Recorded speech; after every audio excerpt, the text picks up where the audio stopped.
And we're back. As promised, second episode on this Wednesday, October 22nd, 2025, as the Miami Dolphins begin their preparations for their Week 8 matchup against the Atlanta Falcons. Did an earlier episode on Wednesday, the weekly Behind the Enemy Lines segment with Scott Kennedy, the publisher of Falcons on SI, whose work I certainly encourage you to check out, particularly this week as it pertains to their matchup with the Dolphins at Mercedes-Benz Stadium.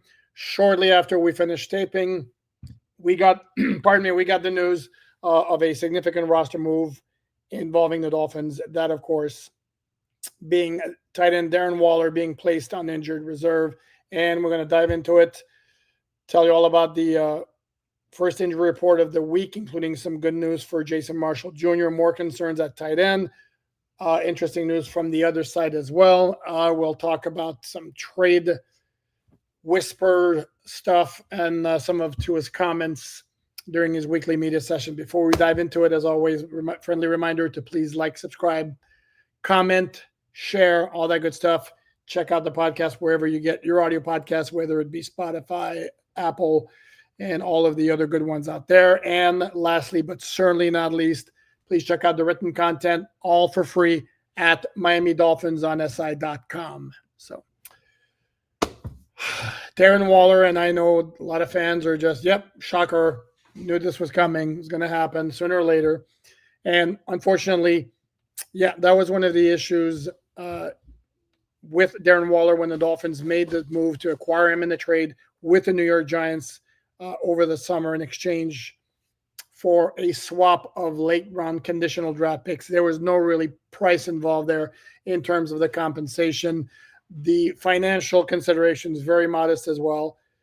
The problem is, again, you're looking at a guy who's uber talented, as we've seen by his performance when he's been on the field. Took a while for him to get there because of the hip issue that he was dealing with during the summer. But when he got into the lineup very quickly, man, did he make a difference. 2 touchdowns against the New York Jets, touchdown the following week against the Carolina Panthers, touchdown the following week against the LA Chargers, 4 touchdowns in 3 games, and then came the injury late in the second quarter, against the Cleveland Browns during that dreadful, miserable, listless abomination of a game for the Dolphins at Huntington Bank Field, a 31-6 loss. His agent, Drew Rosenhaus, indicated that night that the issue was a pectoral issue. The reports came out on Monday that it did not involve a tear, which would have been the worst-case scenario, probably would have meant season-ending surgery. Mike McDaniel on Monday, while just calling it a soft tissue injury, said that Waller probably wouldn't play the games of the next week, meaning Sunday against the Atlanta Falcons and then next Thursday against the Baltimore Ravens at Hard Rock Stadium.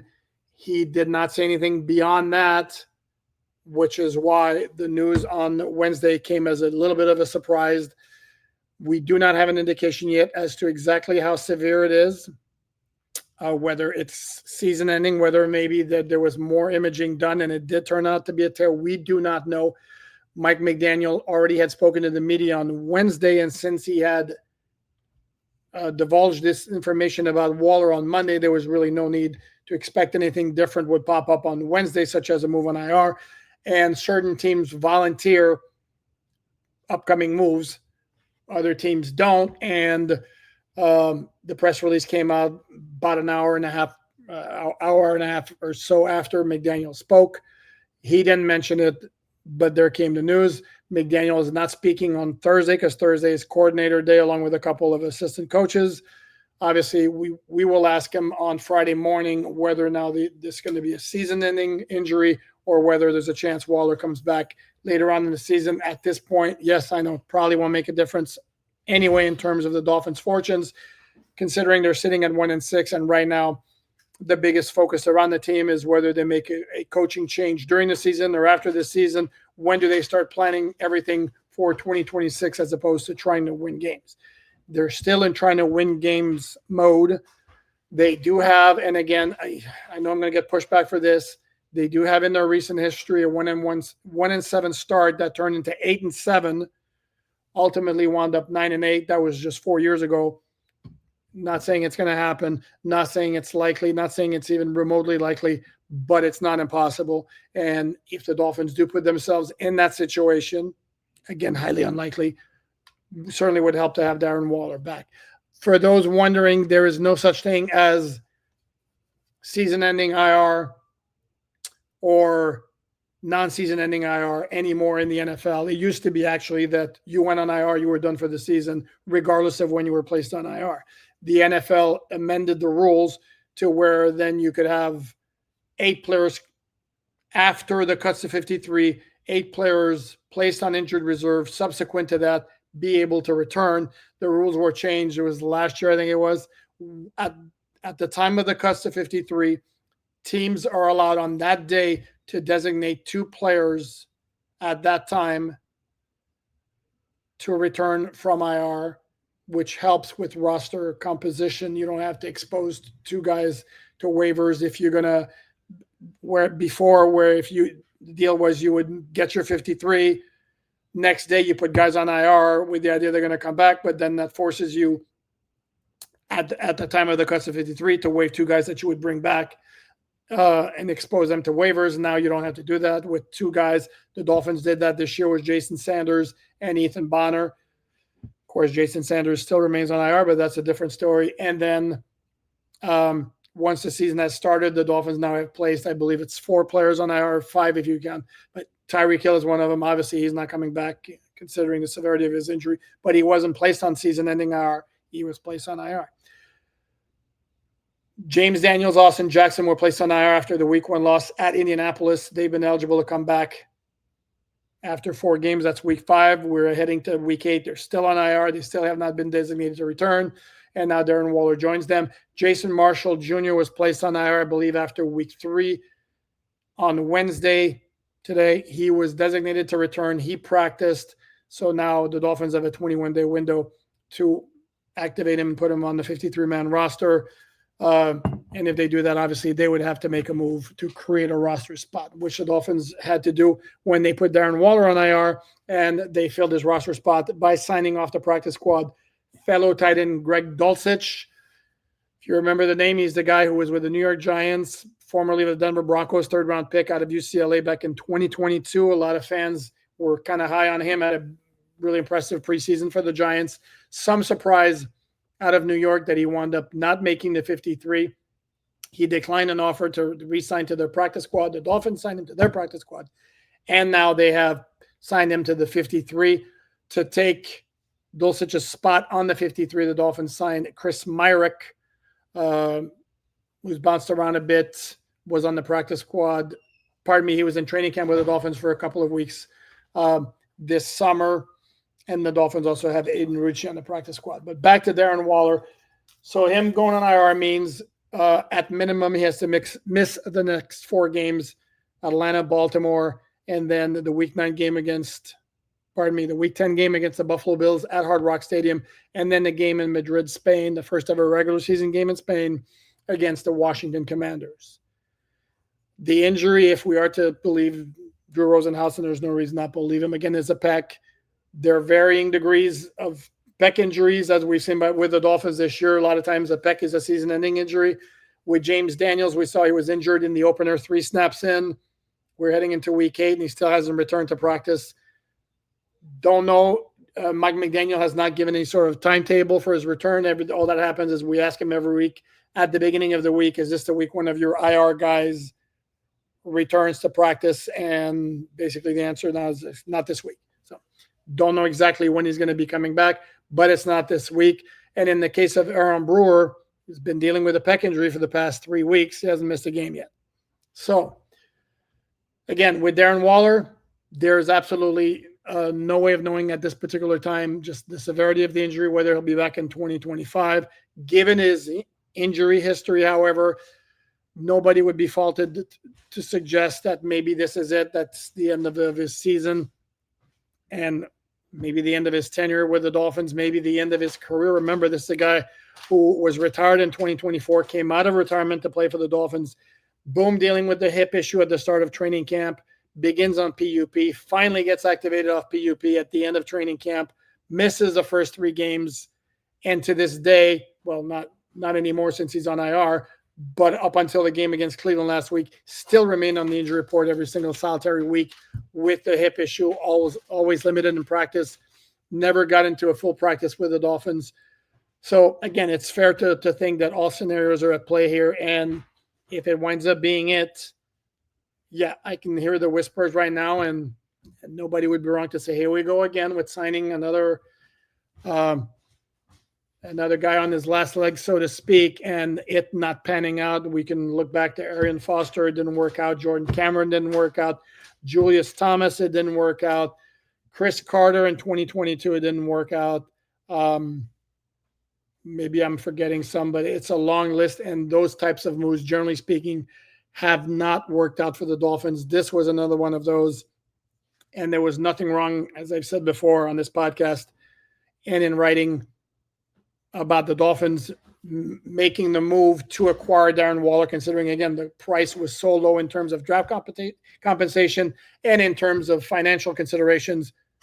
But it was kind of negligent to not have a backup plan and go ahead and have this guy as your clear number one, because with all the respect to Julian Hill is a complimentary tight end, number two tight end, if you will, not a guy the Dolphins should have put all their faith and trust in. And this came, of course, after the trade of Jonnu Smith to the Pittsburgh Steelers. And if you look at his numbers, Jonnu Smith's not producing the same way he did with the Dolphins. Why? Because he's not a focal point of the offense as he was last year with the Dolphins, when everything was about throwing short and kind of, I wouldn't say ignoring, but almost to a point ignoring Tyreek Hill and Jalen Waddle to focus on the short passing game with Devon Achane and Jonnu Smith. This is also the point where I'm going to bring up, as I wrote on Miami Dolphins on SI.com, please check it out.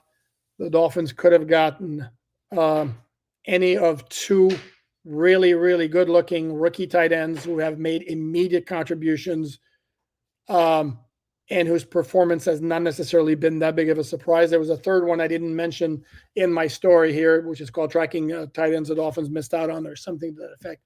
Tracking the tight ends that got away. Again, please check it out, Miami Dolphins on SI.com. And one of them, of course, is the guy who was picked right before the Dolphins' number one pick at number 13, which was Kevin Grant. The guy who was picked right after that was Tyler Warren, who has been an absolute stud for the Indianapolis Colts. One of the many reasons they have the best record in the NFL at 6-1. The other one, and again, for those who have sentimental reasons for wanting to do things at times, Rondé Gatson, too, fifth-round pick of the LA Chargers, picked after the Dolphins took Jordan Phillips, Jason Marshall Jr., Dante Trader Jr.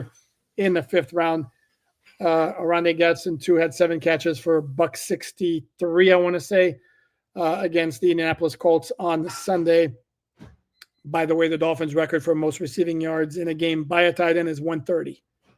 And that was by Mike Gesicki against the Buffalo Bills in 2020. So, and if you've seen any of Rondé Gatson's work, either at Syracuse or with the Chargers so far this year, he's like, he is what he is. He's a receiving tight end, pretty much like in the mold of a Jonnu Smith, in the mold of a Mike Gesicki. He's not going to help you much in the passing game, in the running game as a blocker, but he's a very, very good receiver. And it's not like the Dolphins couldn't have used one of those, particularly if at the time of the draft they already knew they were going to have a situation on their hands with Jonnu Smith's desire for a contract, and don't believe for a second that they didn't know.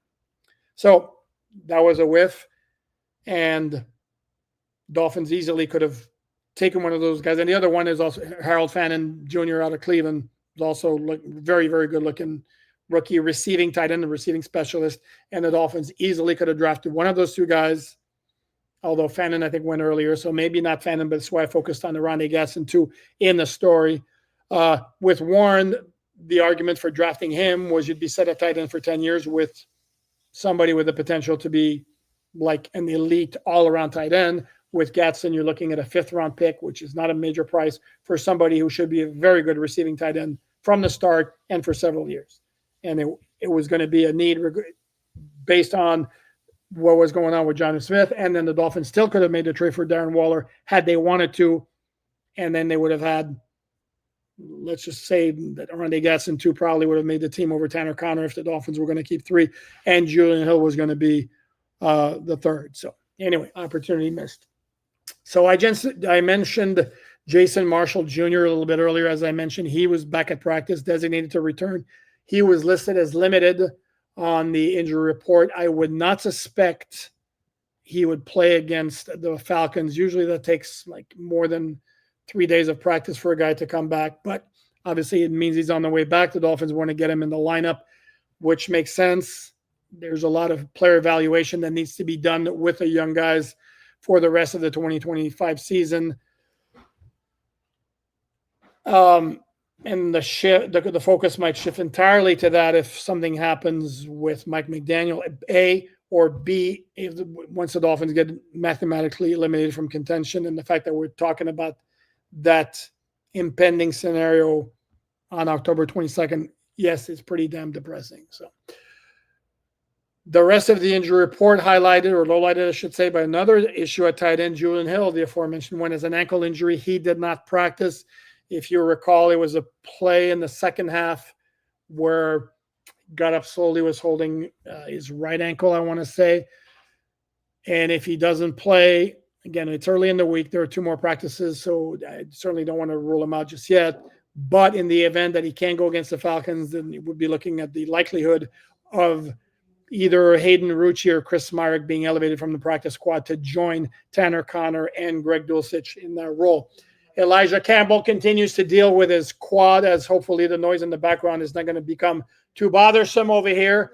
Elijah Campbell is dealing with a quad injury. He also did not practice. He has missed the past 2 games because of the quad injury. Doesn't look like he's going to play. 3 players were listed as limited, including Aaron Brewer, still dealing with a pectoral injury. Jason Marshall Jr., as I mentioned. Dante Trader Jr., who is dealing with a shoulder injury. 3 players are on the injury report listed as full participants, including Storm Duck, was full all of last week. Mike McDaniel told us Friday he should be available. He wound up not playing. That was a little bit weird, but the Dolphins maintained that he wouldn't automatically regain his spot in the starting lineup, which he had against the Colts in week 1 when he was injured. Tua is still on there with a left thumb injury. He said during his weekly media session that it's not an issue. Not that I would suspect Tua would say otherwise anyway, but for the record, that's what he said. And finally, rookie first-round pick Kenneth Grant has a foot injury, but he was a full participant. For the Falcons, they did not practice. They did a walkthrough, played their Sunday night game against the San Francisco 49ers at Levi's Stadium. They estimated 3 players as not practicing, including linebacker Divine Diablo, who's got a forearm. He broke a forearm against the 49ers. He will not play. He's expected to miss a few weeks. And then the other 2 are 2 players who were inactive against the 49ers because of their injuries. Cornerback Billy Bowman Jr. with a hamstring injury, and rookie first-round pick edge defender Jalen Walker with a groin injury. Among those listed as limited is quarterback Michael Penix Jr., who has a bone bruise on a knee. The expectation is that he will be able to play, but in case it becomes an issue and he doesn't play, then the starter would be, of course, $40 million backup Kirk Cousin, also listed as limited, was tackle Jake Matthews with an ankle injury that he's been dealing with for a few weeks, although he did play against the 49ers. Moving on to Tua. Asked about his relationship with Mike McDaniel. Mike McDaniel was asked about his relationship with Tua. Both of them said everything you would expect them to say, that everything is fine, that Tua indicated that Mike McDaniel, when there needs to be tough love, is going to do it. It's not going to be attaboy after every single solitary game. Again, what you'd expect to say. McDaniel said the same thing, and McDaniel added that there's never been a moment where he has not had full confidence or something along those lines in Tua. The most eye-opening comment from Tua's press conference, to be quite honest, was when he was asked about Jalen Waddle having only 1 catch against the Browns, and he said he was having a hard time seeing him over the line of scrimmage, which, yeah, indeed is a little bit strange because those issues pop up randomly from 1 week or another, because he had 6 catches against both the Chargers and the Panthers after Tyreek Hill was injured. So that certainly was interesting. And I'm going to wrap it up with this regarding Jalen Waddle. We're now a little less than 2 weeks away from the NFL trading deadline. You're going to keep seeing stories from every outlet, all those segments, either on national talk shows, ESPN, NFL Network, whatever. Oh, by the way, this is where, no, I forgot something else I didn't want to mention that I haven't mentioned yet about the Hall of Fame. And I'm going to write it down here so I don't forget this. That's what happens when you get to my age. But among those, there was an ESPN story today where they listed the top 25 candidates. It included 2 Dolphins at number 2, behind only Trey Hendrickson, the defensive end from Cincinnati, and that was Jalen Waddle, and at number 8 was Jalen Phillips. Jalen Phillips makes perfect sense. He's playing on his 5th-year option, making $13.1 million this season, scheduled to become an unrestricted free agent in 2026. Do the Dolphins want to sign him to a long-term deal given his injury history? Maybe not, especially if they can get a decent draft pick for him. As for Jalen Waddle, and I wrote about this a couple of times now on Miami Dolphins on SI.com. Please check it out. Why would the Dolphins trade Jalen Waddle? Cap number is very, very low. It's $11.7 million last year, which is remarkably low for a high-end number 2, low-end number 1, however you want to categorize Waddle. It makes zero sense in whatever overhaul the Dolphins make in the offseason. They still need some good players to compete. It's not like things can be turned around over in 1 year. Look at the New England Patriots. So it would be stupid to just give away Jalen Waddle for the sake of giving away Jalen Waddle. So, and bottom line, no, this is going to be a teaser. Check out the story, MiamiDolphinsInside.com. There is a bottom line over there. And finally, hat tip to both the late Bill Arnsparger, who is among the coaches in the coaches category, among those who advanced to the next round of voting for the Pro Football Hall of Fame class of 2026. Hat tip to Richmond Webb, former Dolphin first-round pick, 6-time, 7-time Pro Bowl left tackle, who was among the players, the modern era candidates who advanced to the next round. Richmond was a semifinalist last year. I really wish I were more confident about his chances. It's quite the group in terms of who's going to be elected. There are a couple of first-time eligibles who, to me, seems like slam dunks, which is not going to make it easier for Richmond. And also one of the finalists is also an offensive lineman. One of the finalists from last year, I should say, that's Willie Anderson, even though I'm not sure Willie Anderson was a clearly better player than Richmond Webb. But that's a different story. But obviously, since he was a finalist last year and Richmond wasn't, looks like he's ahead in the pecking order. And you have Drew Brees, who should be a lock to be a first-time inductee, and Larry Fitzgerald should be a lock to be a first-time inductee. And that's 2 right there. And you're looking at 5 modern era candidates at most. So we're going to keep knocking on wood for Richmond, but doesn't look great. A couple of other former Dolphins or players who had some time with the Dolphins who also moved on in the modern era categories. Troy Vincent, who's now an NFL exec, who was a first-round pick of the Dolphins in 1992. Dolphins let him leave via free agency after Jimmy Johnson took over as head coach in the spring of 1996 when they had to clear up a nasty cap situation. Troy Vincent became a really, really good player for the Eagles, wound up switching at safety at some point in his career.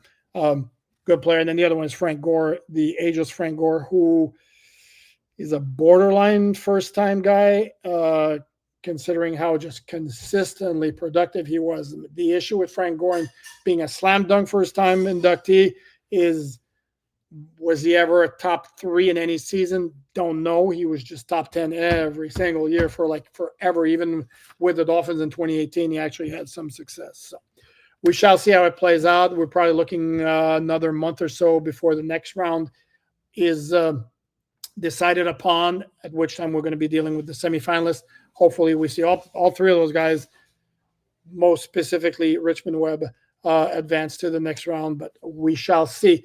As I sign off, again, the reminder with the please like, comment, subscribe, share, all that good stuff. Check out the website, MiamiDolphinsOnSI.com. Please check out the earlier podcast from Wednesday, which was the Behind Enemy Lines Falcons edition with Falcons on SI publisher Scott Kennedy, where we touched on a lot of topics, not so much related to the game on Sunday, but some correlations, links, connections between the Dolphins and the Falcons, what they've done where they cross paths, is actually a very interesting conversation, and I certainly encourage everyone to check it out. So that's going to wrap it up for now. Thanks, everyone. Enjoy the rest of your Wednesday.